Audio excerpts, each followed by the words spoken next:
Amidst the green wilderness of South Canggur, Indonesia, lies a simple house that bears silent witness to the journey of a solitary life, far from the hustle and bustle of the city. This is where Mr. Helen, a kurang 50-year-old middle-aged man, lives his days in the solitude he chooses. No relatives, no neighbors who visit, only silence that faithfully accompanies him. Mr. Helen's house is not a luxurious residence. The walls are made of bamboo, the roof is worn out by time, and the floor is made of compacted soil. However, in every corner radiates priceless tranquility. In the morning, the chirping of birds becomes his natural alarm, waking Mr. Helen up to start his activities. Around his house, there are green rice fields that he cultivates himself with his strong hands. From dawn until the sun leans to the west, Mr. Helen never stops hoeing, planting, and tending his rice. This harvest is what becomes his daily food supply, giving him the strength to continue to survive in the middle of the forest. Not only farming, Mr. Helen also has several fat sheep and chickens that are always noisy.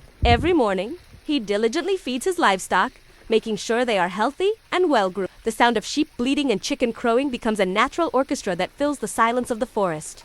Not only farming, Mr. Helen also has several fat sheep and chickens that are always noisy. Every morning, he diligently feeds his livestock, making sure they are healthy and well. The sound of sheep bleating and roosters crowing becomes a natural orchestra that fills the silence of the forest. In front of his house, there is a clear fish pond. Occasionally, Mr. Helen will sit on the edge, watching the fish swimming freely as if feeling the same peace as him. For sanitation, don't imagine a modern bathroom. The toilet is very simple, typical of rurals with a tarpaulin roof and woven bamboo walls, but clean and well-maintained. Mr. Helen chose to live in the middle of the forest not because he was forced to, but because he wanted to find peace. He longed for peace that could not be found among tall buildings and the deafening sound of horns. It was here, under the shade of shady trees and accompanied by the sound of trickling water, that he found the true meaning of happiness. Mr. Helen's story is a true portrait of simplicity, perseverance, and bold life choices. It is a reminder that happiness is not always found in luxury,